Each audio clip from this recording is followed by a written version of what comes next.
I wake to the ghost of the track. Sweat, turf, the echo my muscles still expect to chase.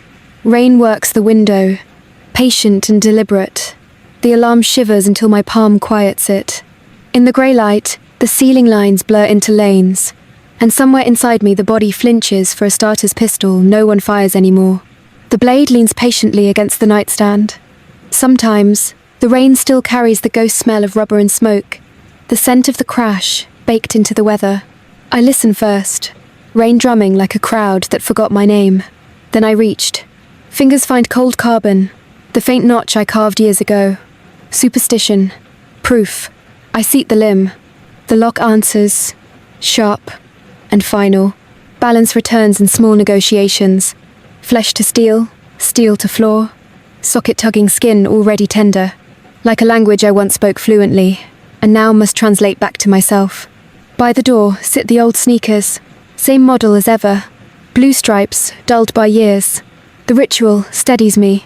Left first, then right. Always. I used to tape motivational quotes above my bed. Once, someone else's handwriting was on one. None of them mentioned prosthetics. That squeak.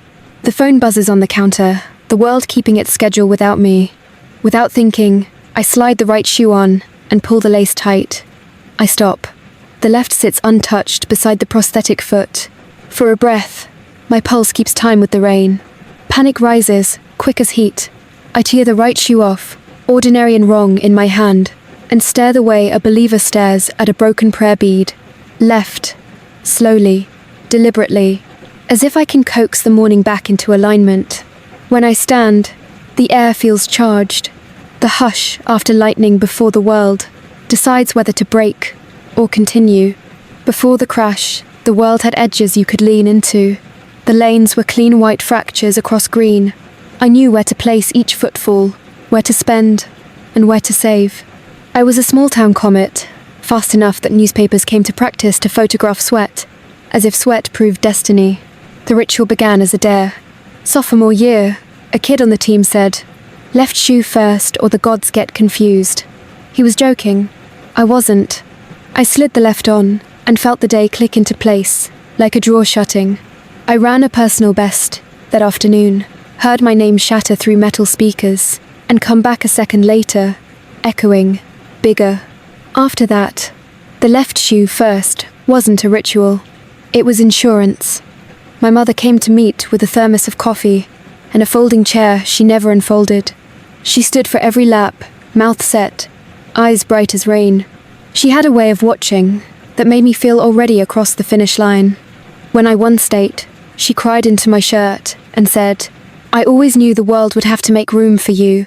I thought that was what winning meant, the world stepping aside. There was a girl then, Claire.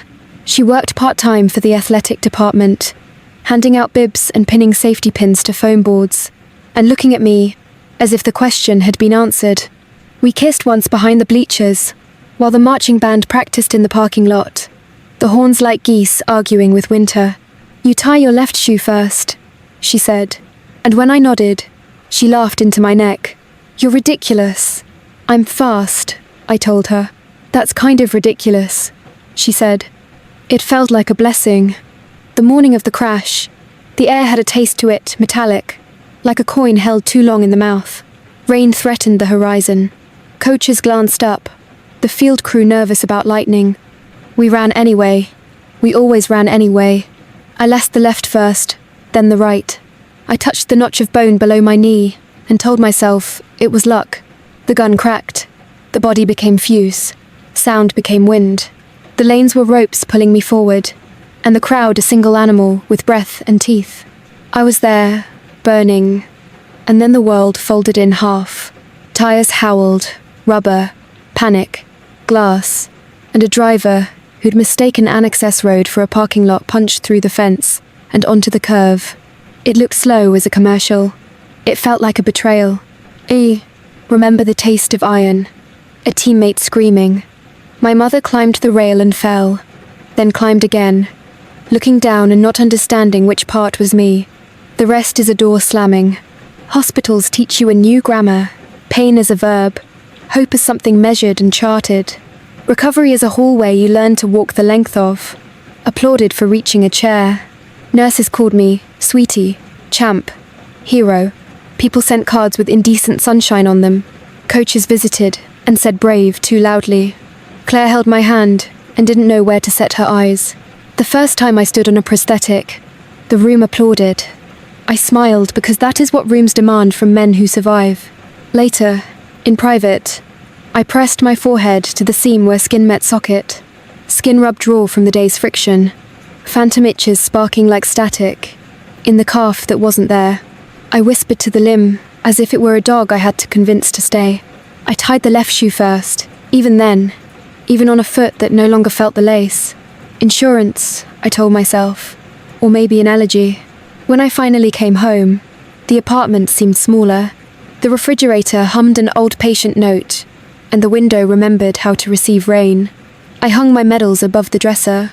The shoes, blue-striped, lived by the door, like a couple that no longer shared secrets. Life went on. It is stubborn, where you least expect it. By noon today, the rain has turned from comfort to background noise. At lunch, the sandwich tastes like damp cardboard. I wonder if pain expires like old medicine, whether there's a date stamped somewhere that I've already missed. In the break room, I pour coffee that is bitter and too light to matter. My elbow clips the cup. It spins and bursts, splashing a brown bruise across the right shoe. I freeze. A beat of nothing. Then Claire from Accounting Different Claire, because the universe loves bad jokes, drops to her knees with napkins. It's fine, she says softly, as if speaking to a wound. I hear the kindness crouched under the pity. No, I say, sharper than I mean. It isn't. Silence tightens until I can hear my own pulse in my ears. My stump throbs once. A dull warning the body sends when the heart won't listen. I wipe anyway. Clumsy. The prosthetic scrapes. The tile like a reprimand. Socket biting at the seam. Phantom toes curling against a floor. They'll never touch. When I look up, she's already standing. Already leaving. The damp napkins crushed in her fist. The bus windows fog over on the ride home, turning the city into static. At a stoplight, a woman in a red coat laughs into her phone. The sound cuts through the rain like something still alive. The apartment smells of wet fabric and old coffee. The refrigerator hums its steady note. I miss the hook with my keys and let them stay where they fall. I wait for the day to drain out of my body. It doesn't. In the dark bathroom, lightning cuts me into parts. Scar, cheek, the blur where the leg ends. I press my palm to the glass, as if the surface could give something back. For a heartbeat, the flash returns a different man. Shoulders square, both legs under him, the face from photographs. The light leaves. So do I. Wind rattles the pane. The hum grows, until it's all there is. I lift a crutch and throw. Glass answers. Sharp rain. Trophies tumbling. A photo frame splitting at the seam. Then nothing but breath. Rough in, rough out. The room is the same size, and somehow smaller. Dust from shattered frames clings to the sweat. On my forearms, tiny stars I can't shake off. I kneel among the shards. A small gold runner lies beheaded at my knee, mid-stride, unfinished. I pick it up, and the metal is colder than it should be. A laugh catches and breaks in my throat. I set the figure down, gentle now, as if it could still feel the race. On purpose, I tie the right shoe first. The heartbeat stutters, waiting for punishment. Nothing happens. The quiet that follows isn't approval, more like a door left cracked. I tie the left. I put on my jacket. I leave. The park is slick and black under the elms. My breath ghosts the air. A jogger passes me and nods the way veterans recognize each other, without asking which war. I take a stance I haven't taken in years and let the body decide. The first strides are ugly, the blade slapping, the other foot learning a stranger's rhythm. The socket pulls, phantom itches flare. But I keep my line. I almost go down in a puddle, windmilling, then don't. I keep going. Breath flames the chest. Muscles protest. I go anyway. The blade clicks faintly with every heartbeat, like applause trapped in a fist. The crowd in my head is only the weather. The pistol is only thunder. The path carries me forward and then brings me back. At home, I stand in the kitchen and listen to the refrigerator's steady hum, like a world too stubborn to notice who's missing. It is the metronome I live in now. I breathe once, just to see if I still can. It isn't grace, but it's something. Days split like kindling. Work, rain, sleep, repeat. The ritual persists. Left shoe first. Sometimes I test it. Tie right first to see if the sky will crack. Sometimes I want it too. There's a relief in punishment, a kind of order. But the world refuses to bless or curse me on command. It is disobedient that way. On Thursday, my coach calls. I haven't heard his voice in years. It still carries that gravel, that urgency of men who think the body is a machine that only needs the right instructions. "How are you, kid?" he asks. "Fine," I say. "Your mother says you're working too much." He pauses, waiting for honesty I don't give him. "We're doing a reunion Saturday," he says. "Old team. Just barbecue and lies.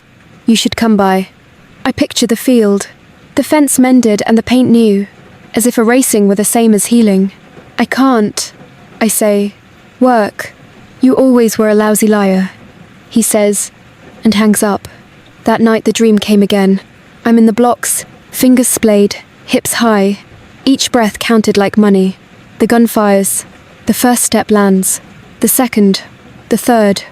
The road splits open, but this time I leap cleanly over the hood. I wake gasping, the old finish line taste of iron still in my mouth.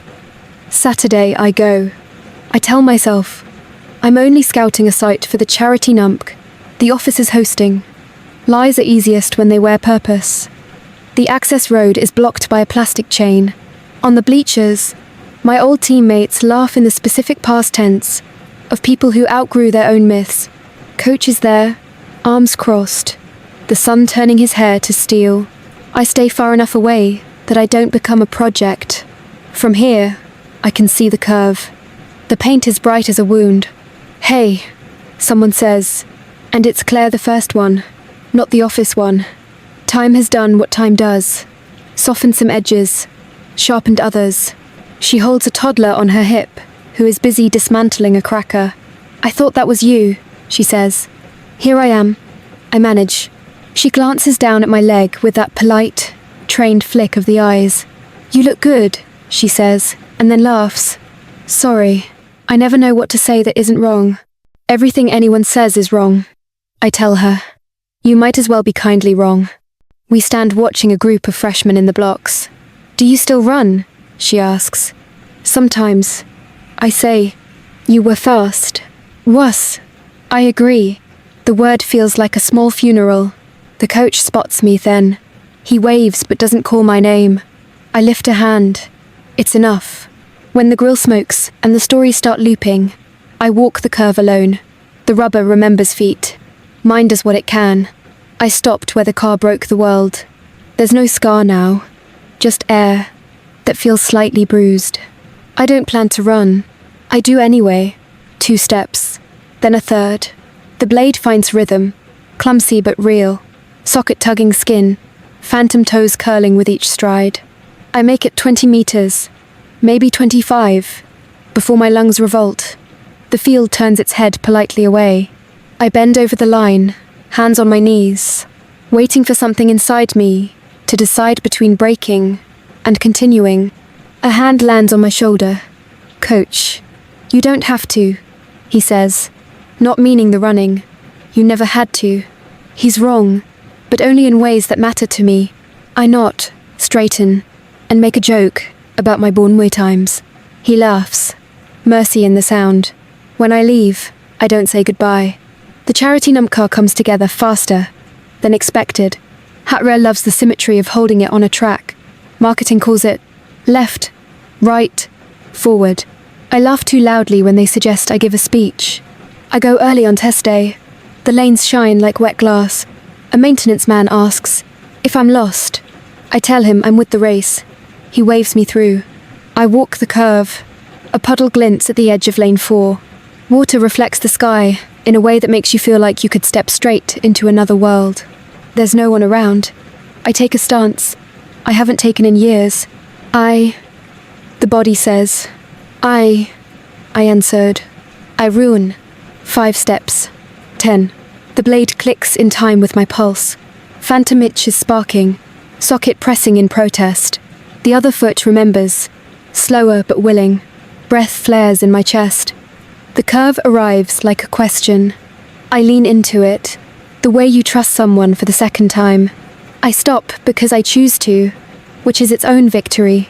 In the puddle, for a second, the 2-legged boy appears, all hunger and speed.